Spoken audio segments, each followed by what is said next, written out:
some settings, you might not even be able to speak about God, but the children can, and it's there anyway. Even if they don't know Yahweh God, there is a God, the God that is above the whole universe, and that God is still seeking relationship with all children everywhere.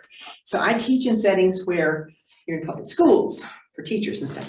You can still assume that God is at work. And when the children bring up God, you can link into that.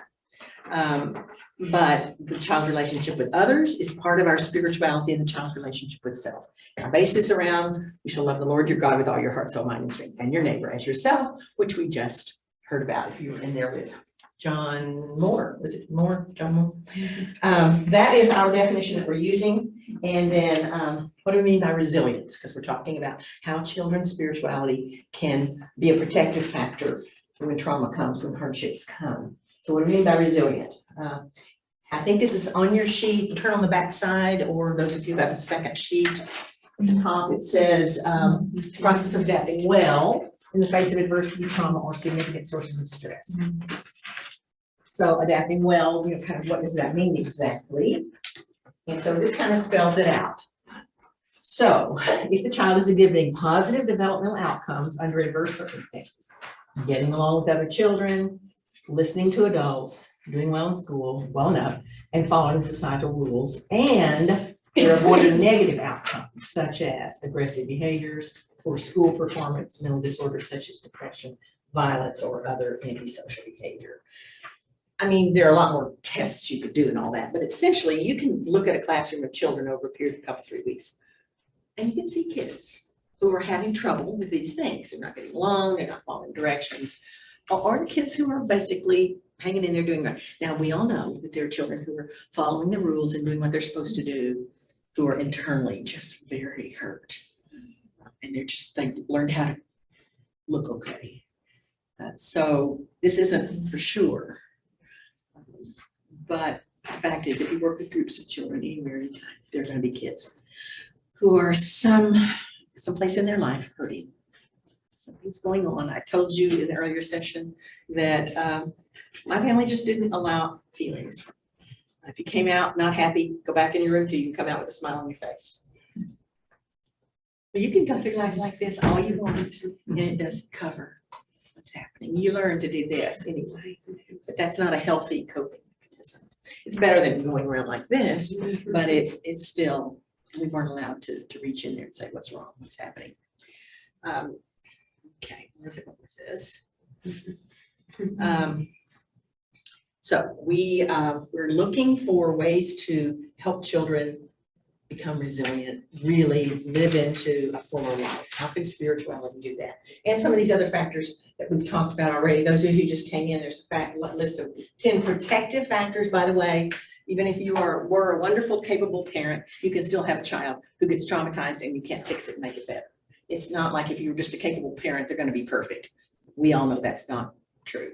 And even if you have effective schools, even if you have a kid who has a wonderful community, a good church, sometimes trauma just overtakes a child. It can do that. So assuming you were a bad parent, if your kid isn't coping well, is not a good connection. We're just saying it's a buffering agent. It can help. It can be a protective factor. The same thing is true even if a child believes in God. Sometimes they enter long seasons of depression. God can still be there. It's a buffering agent, but it doesn't take the child out of that. Sometimes therapy is needed. So it can be a long journey. But we know in general that these are buffering agents. They are moderating influences, things that can help. And we do know this to be true. First thing we're talking about story today. So those are our definitions for resilience. Okay, today we're talking about helping children cope when life falls down the road of stories. And these are some of the things that we would ordinarily run into. We know kids whose parents are divorced, who've lost a parent or a sibling to death, who are facing chronic or terminal illness, or have COVID-related losses. We all know kids that fit some of that. And I would say that stories speak to children probably as well or better than almost anything else we can do. And we're going to start today with a story. I'd like for you to come up here. I've got some chairs set up. come, if you're not gonna sit on the floor, come take a chair, and then we'll pull up as many other chairs as we need.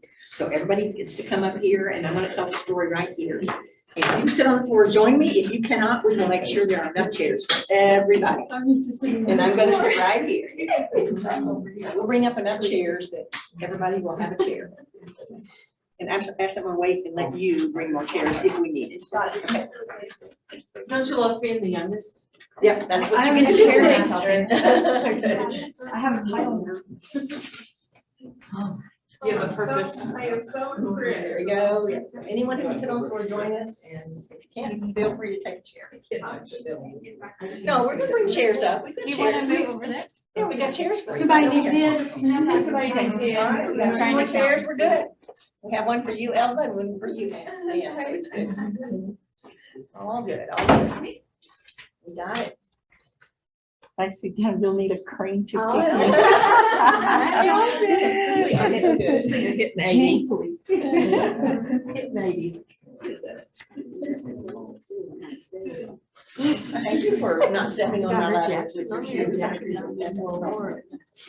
All right, this is a Godly Play story. You may or may not be familiar with Godly Play, but it is one of the best ways I have found to tell stories, to help children to enter the story and ask the questions that will help heal them.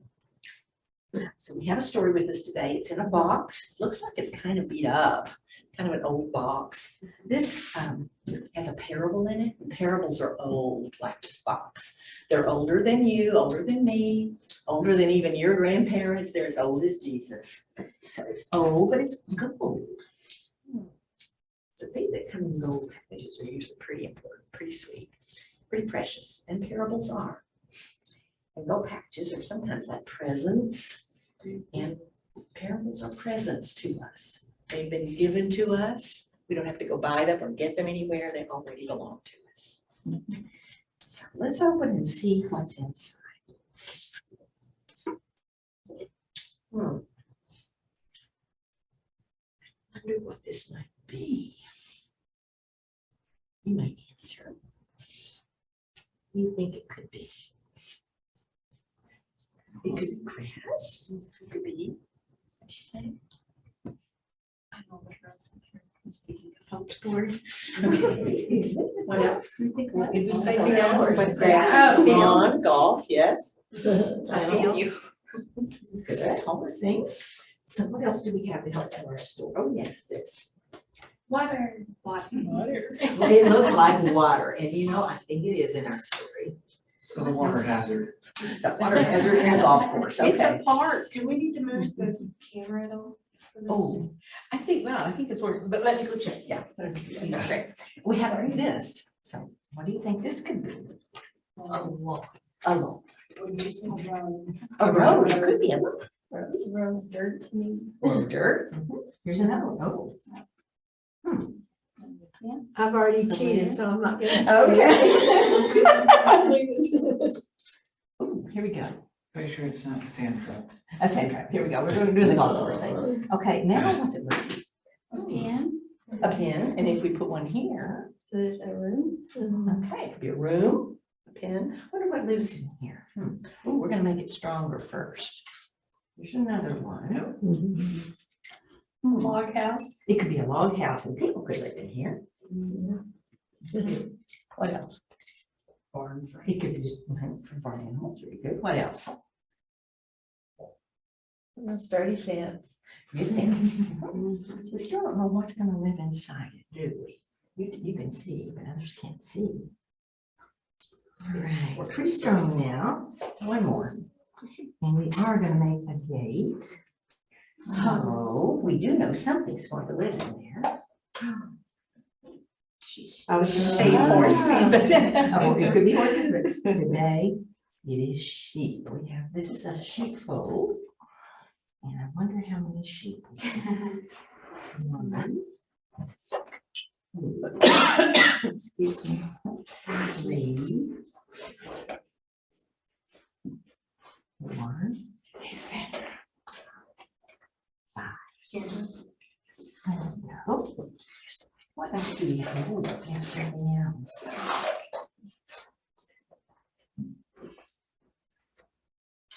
Now, what do you suppose these are.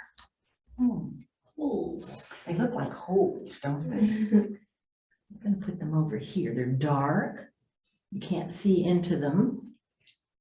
People over there say it looks like a face. Hello, come in. So we've got something over there. Maybe we don't know exactly what it is. I think we have everything we need to tell our story. And I'll begin. Once there was a man who said such amazing things and did such wonderful things that people followed him everywhere he went. And of course, we know this was Jesus. Sometimes people followed him and they would say, "Who are you?" And one time when he was asked, he said, "I am the good shepherd."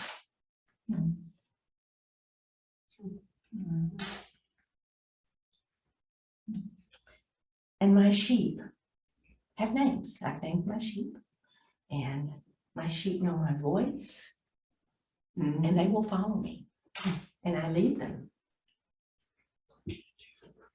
They follow me to the good grass.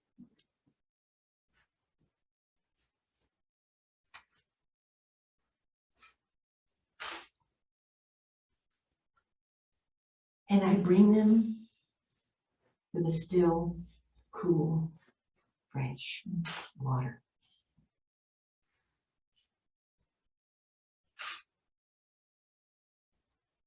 And if we come to a place of danger, I will show them the way through. And they follow me because they know my voice. And they know that I care for them.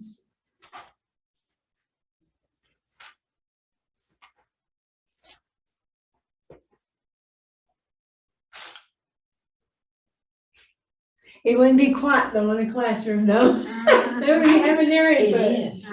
It is. Oh, I've is done this it? with children as young as 3. Really? It's amazing. Huh. It's amazing because it's the quietness of it. And then at the end of the day, I lead them and they follow me back to the sheepfold. And I count them. 1, 2, 3, 4. 1, 2, 3, 4. And if a sheep is missing, I will go and I will hunt for them. I will look where the grass is green, where the water is cool and still and fresh. And I will go back to those places of danger. And when I find the sheep, I will put him on my back. And even if he is heavy, I will carry him back to the sheepfold. And I will rejoice when the sheep is found. And I will invite my neighbors and we will have a feast and rejoice because the one who was lost is found. This is the ordinary shepherd. This is the ordinary shepherd. And the ordinary shepherd does not name his sheep. He does not lead them. And they wander.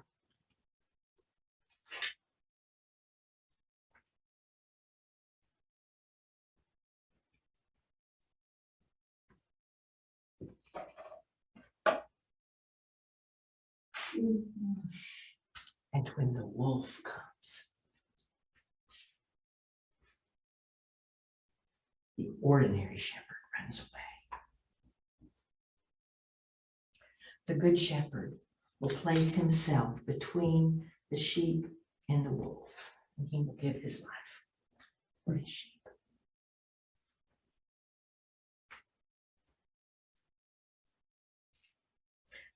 I wonder where this place could really be. I wonder what the names of the sheep are. I wonder if you've been to the good grass, to the cool, still, fresh water. I wonder if you've been in places of danger. I wonder if you've been lost and who found you.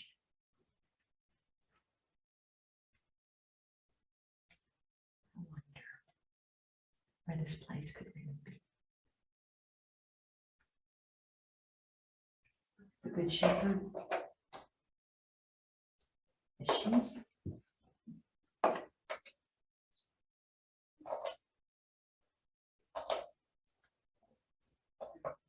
Places of danger. Cool, still, fresh water. The sheep pen.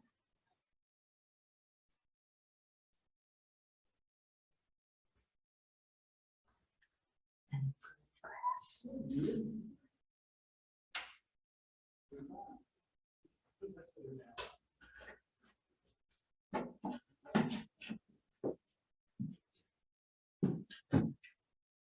How is that like the stories that we usually tell? And how is it different? Let's go with how is it different? This is good for preschoolers. I good for know, I was kindergartners. just, they love getting on the carpet. Yeah. And if the carpet has water already, you know, they love that. And I love that flannel. Well, I love what you did. Flannel has just gone out of style. This taps into our flannel. When we used to do flannel graph stories, and I did, I taught and I learned that way. What was our goal? When we taught flannel graph stories, what did we want for the children? For them to learn, remember the story. to get the story, and that's important. We went beyond that today. What was important that was different today? They learned about the good shepherd. And we didn't just learn that there was a story. Connected. What? It connected. Connected how? You guys Personally. would think about like the different aspects, like you put them out very carefully, and so you had to think about each thing individually. We entered the story. It was personal. Yes. Have you ever been lost? I was going to say, my word is safe. When it's just on the Yes. story, I feel so safe. That's Your voice. That's huge. That's part of telling a godly place story. Your voice that says this is a safe place. We can come and learn about Jesus together. I also like whenever you talked about the ordinary shepherd, how Yeah. it wasn't the bad. Because a lot of kids who have been from hard places don't want to say that the person they love is bad. Right. So it's like, it's not saying they're bad, it's just saying they're not the good shepherd. One of the young women whose mother was in prison, her father was dead. When we told this story to her, I said, who are you in the story? And she said, oh, I'm the good shepherd. I have 2 sisters and I have to keep us together. There was no one for them, you see. And that's the only time I've ever heard a child. I mean, that was very important because that allowed her to say something that she was feeling so heavily at the time and hadn't had words for it. Now her mentor also said, and you have a good shepherd as well. So that was important for her not to just feel all that weight. But children take this and go different places with it. Some will recognize the ordinary shepherd. You don't have to say it's a bad shepherd. By the way, when children tell this story, they always make him the bad shepherd. And the bad shepherd came. Without fail, they do that. And I'll show you what I mean. You can stay there just a moment. We'll get up. We're gonna come and use this in our next class, but not this one. But I will let you be my child. You can open that. Can I ask a question? You Why can be your this child over here, open design? it and lay it out. Why this design? This is gonna be, that's not anything to do with this story. Okay. Later in our next class, we're gonna do this. And we get to experience it. Ashley has agreed to walk it with me. We won't all have to. But it's not for the purpose of actually advertising a labyrinth. It is a way of helping children enter a silence.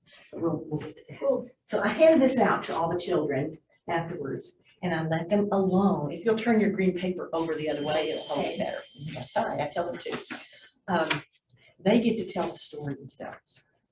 I don't put them in partners. I let them do this alone. And you'd be surprised how many children can tell it verbatim. And they often are the sheep that got lost. I'll say, tell me about this. And I got lost. They'll say it like that instead of, I'm the sheep that got lost, or a sheep got lost. But they will tell that story, and the part that means the most to them will be where they dwell.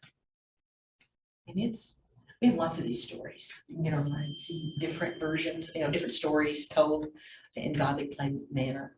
It's Did really you, lovely. you mean after they had put it together, did they tell the story back to the group? No, they tell it to themselves. They just tell it to themselves. And they'll say, and here's the bad shepherd. And that you can overhear them. They'll just talk away. And we were doing the Good Samaritan story one week and I again gave them all the stuff. And this little girl was telling it and said, and this man who was from the church, he came down the road. Why didn't you help him? You know better than that. So they kind of put themselves in that story and make up their own dialogue. And it's just, you kind of overhear it. You don't go around just recording it. You're a church man. You're supposed to know. You know, I have a problem with that. You make him one color. I did not do that. I wish that, and I have written them and said, please don't do that because it comes out looking like he's African American. So much of that, I can't. No, I agree. And the real character is darker, but not dark. But when I copy them, they come out looking black. It's really true, and I hate that, but they haven't changed it yet. But I said, please make them both the same. Whatever you make them the same. No, that's a really keen point and very important. You wouldn't want to do that, and since he's the ordinary shepherd, to do it that way.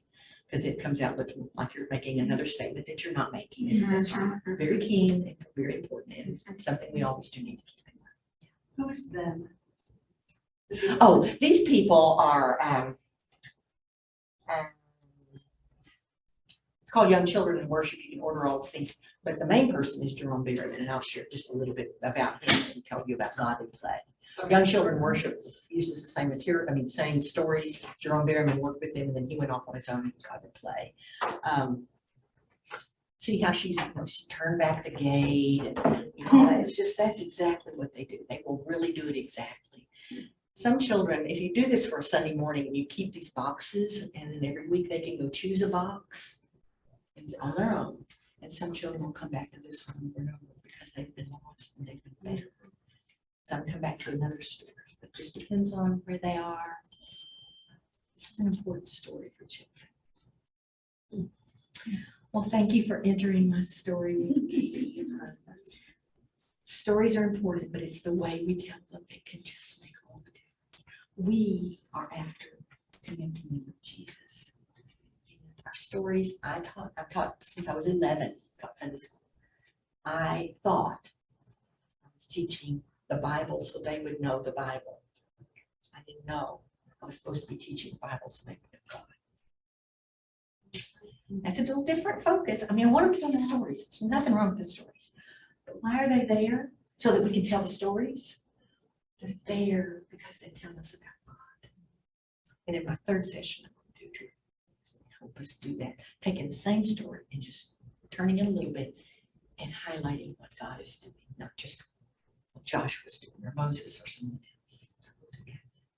Well, thank you. You'll put yours back in your envelope. Thank you so much. And we're going to go back and sit for a little while and do some more stories, different kinds of stories. Are we gonna give up? That's why. That's why I can say. I had to get up. Oh, wait, maybe before you get up, we should read another story. Let's do it. I'm gonna lay down for this one. The next thing I'm going to talk about is reading ordinary stories to kids, that aren't Bible stories, just any story. Anytime you're with a grandchild or a child or any child, you're a preschool class or when you teach public school, any story at all, we are going to look at the child self and the child others relationship. This is one of my favorite children's books. I have 2 great grandchildren. I am 4. Yes, perfect. Yeah, I read to all my grandchildren. You bet. And they love it and they always ask for it. But these, they want to look at the books, but they don't want to, they want to turn the pages and they're not interested in this. Maybe in another year or two they will. A lot of little children love books, some don't as well. Get short books. Get short books. Yeah, I'm gonna just put it together, but there is that, all they want is to turn the pages. Well, keep trying. Keep trying. You But can, I'm not around them enough, they're in the Dallas area. So I have to encourage their parents to read too. Yes. Yeah, but they rather look at their phone. but if they go to any preschool anywhere, they will be No, they read don't to. do that either. Well, eventually they will, and they will be read to. You keep trying, don't give up on them. Well, Absolutely. and that is an important part of learning on a Oh, I think so too. Huge. Oh, Yeah. This is my current favorite, A Splendid Friend Indeed. And it's really lovely for nurturing that child others and child self relationship. This one's just a ordinary. How long has it been out? 2005. This is part of the Suzanne Bloom Goose and Bear story. She has lots of stories about Goose and Bear. And here's, because here's our goose and our bear. What are you doing? Are you reading?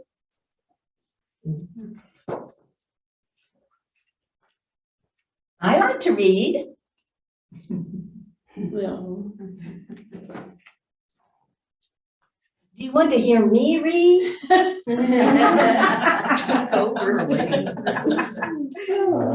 Now what are you doing? Are you writing? I like to write. You want to see me write? Oh. What are you doing now? Are you thinking? No.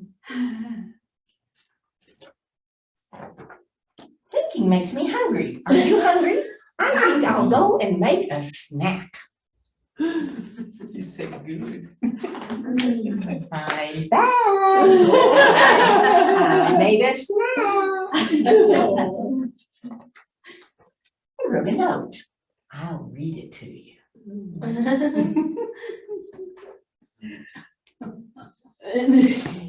Covering up. I like you. Indeed, I do. You are my splendid friend.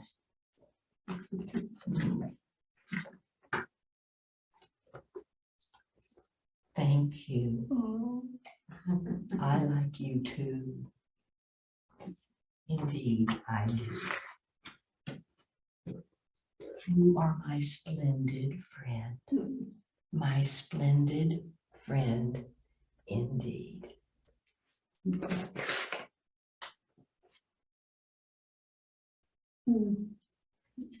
That's awesome. So who are you in this story?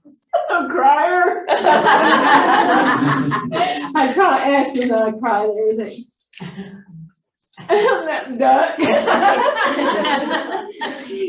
That I tried not to, I tried to respect people's privacy, boundaries, you know, and so I asked them, you a hugger or not, you know, because I don't, you know, but I can see they're so wounded, and like the children, they're so wounded, you know, and but I want to respect it, but yet I keep wanting them to go. I keep wanting, but it takes time. It does. And, you know, and communication, you know, and then finally you knock down that wall, and it's awesome. And they say, I'm your splendid friend indeed.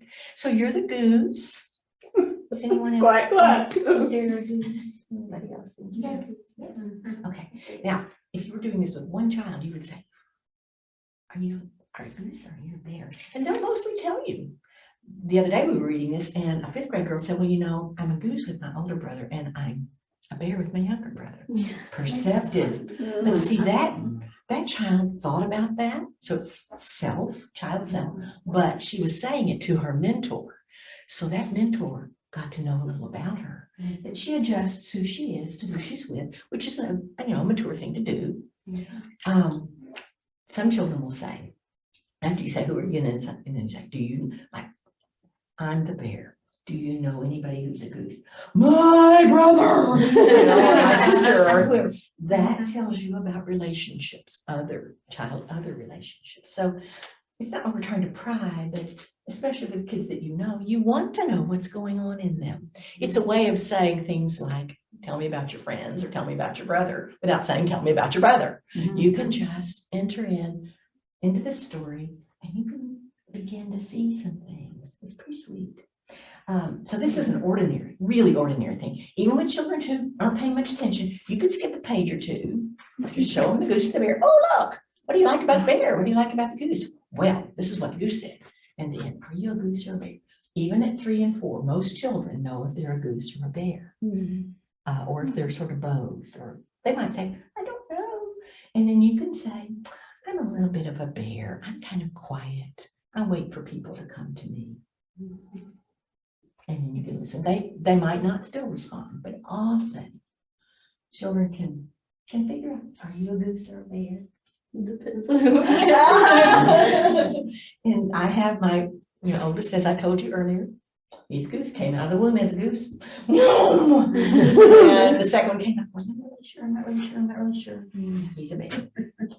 And they just came that way. My daughter's kind of a mix of everybody. She's our third kid. We will go a little bit deeper into these kind of stories, and then we will end with another important way to do stories. So we That's can- awesome. Thank you. I have pins in my toes and I can't bend my feet, and that makes it really hard to get up.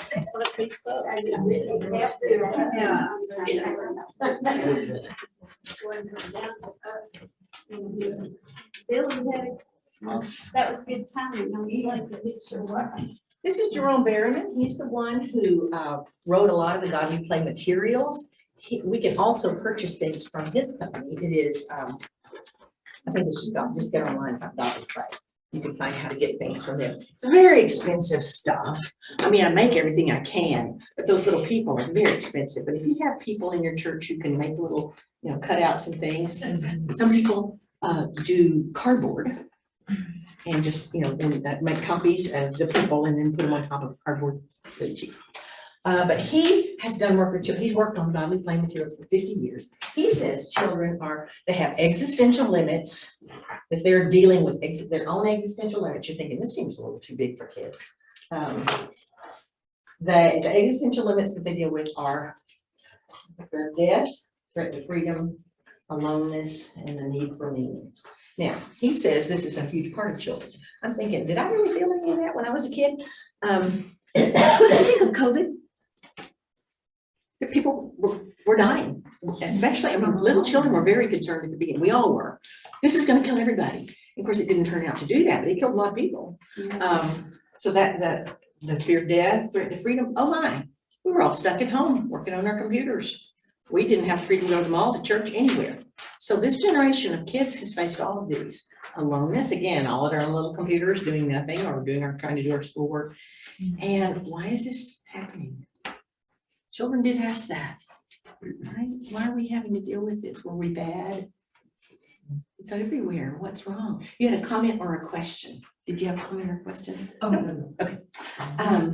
I appreciate his saying this. I don't think it covers everything in the whole world, but I do think that as we can open up stories to children, they can lean into these things a little bit more if we're aware that they are sometimes coping with these kinds of things. He did some of his early work in a pediatric hospital.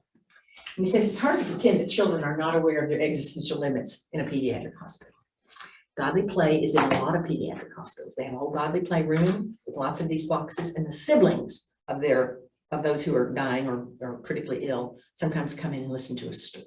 You can see how this would be very moving for children. Did you say godly play? Godly Play, that's what he calls it. It really originally came from Maria Montessori. Did anybody recognize Montessori stuff going on here? This is Maria Montessori's work. She was Catholic, Italian. A woman after her was also Catholic and Italian, and she adapted the materials and wrote down a lot of the stories. And then Jerome Berryman, who was a Presbyterian minister, saw it, said, I want to adapt this for the Protestant world, and then he brought it over to the United States, which has been helpful. And then he developed Godly Play, moved away from the more Catholic version, which was a lot to do with transubstantiation, the idea that the body of Christ actually, we eat the body of Christ on Sunday. So a lot of the Catholic stuff that we don't lean into, he took some of that and made it more palatable and listenable in the Protestant world. And I keep saying, those of you who are, and it's not going to fit except you, maybe you, who may be doing further work, we need people in Churches of Christ, Baptist churches, more the Believers Church, immersion baptism people, to rewrite some of the stories that don't fit us very well, because some of the stories are about infant baptism, which that's just not what we do. So some of the stories don't fit us as well. We need some people to, in their schooling, go deeper and write materials that are a little more applicable. All the stories just don't work.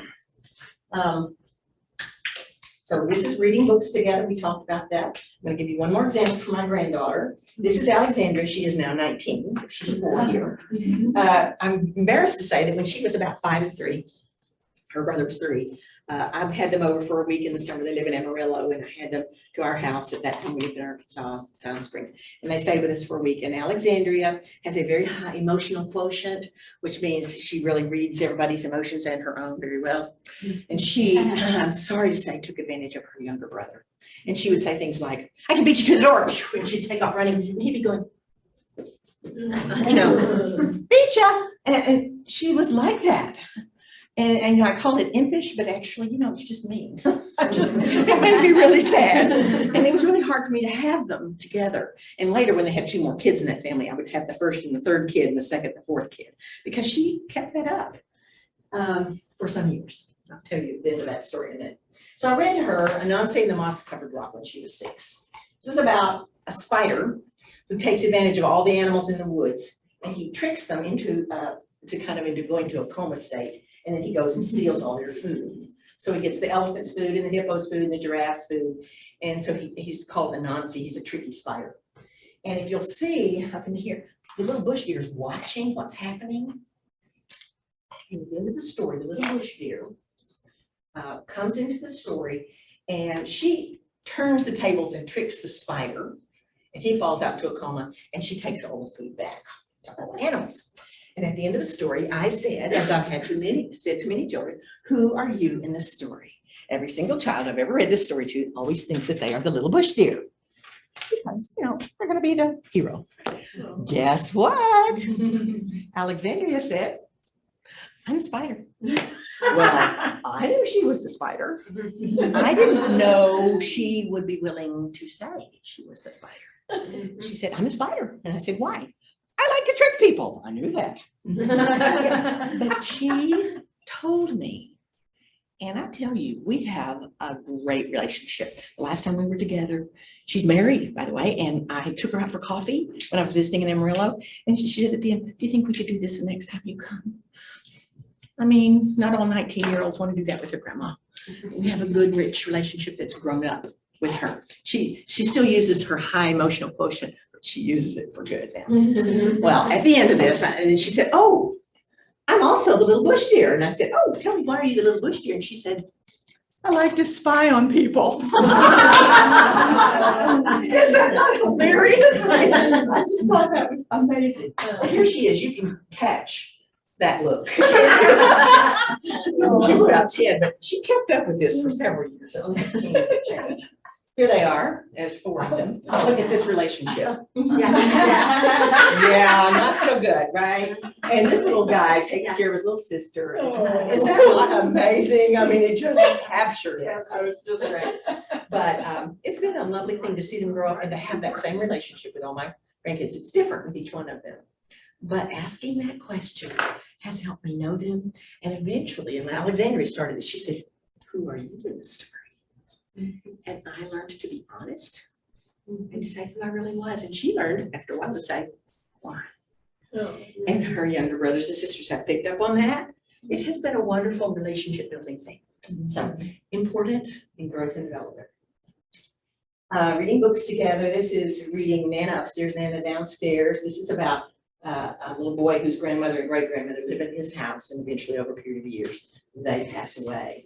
As we read that book to the children in our, the different children that we work with in the after school programs, they said different things over the years. This little girl right here was a refugee. We worked with a refugee program, an after school refugee program. And she told her mentor, she said, "Who are you in the story?" "Well, I'm the little boy, but it wasn't my grandma who died, it was my sister." And she said, when we were running away in the Democratic Republic of Congo, she said, a truck veered over and it killed my sister.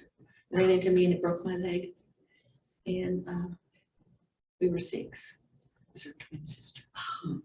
And so they talked about it a little bit more, and she said, and I don't pray to God anymore, because I prayed that he would save her, and he didn't. Very revelatory. And after a while, at the end of the 10 weeks, she drew her family. They'd had several children born since they came to the United States. Here are different people. These are grandparents who still live in Africa. These are her brothers and sisters. This is her sister who died. And she said, we don't talk about my sister at my house. My little brothers and sister don't know that she lived. But I do. And I'm telling my sister that I haven't forgotten her. And she can see me and she knows. You see how healing that was for her? Because she doesn't get to talk about her sister ever.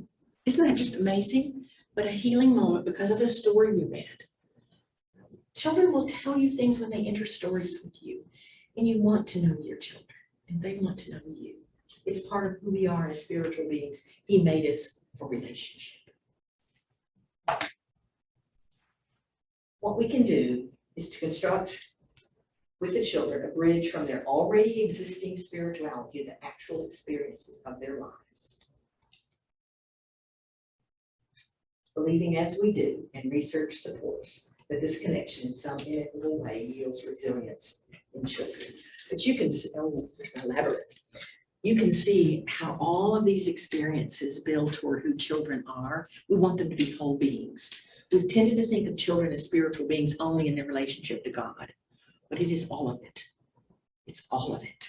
And if we can enlarge our understanding that we are nurturing our children spiritually when we are coming to know them, when they are coming to know us, when we're helping them with others, we're not just training them and disciplining them. It's a whole being kind of thing. We will start our next class with this. Thank you very much. What? Yes, yes, and thank It's you. so good. Very I'll see you after lunch, and this is so fun. I love your faces. You're giving me such amazing feedback. It just blesses me to know that I'm touching you where you can receive. I'm curious because we haven't rewritten some of the materials for us for play therapy in our. Oh, play therapy and godly play are Yeah, just like yeah, this. so. Some of my students go into graduate work, marriage and family counseling, and with an emphasis on play therapy because of what Okay, they've seen in but godly we play. don't really have a lot of that material available in our Brotherhood.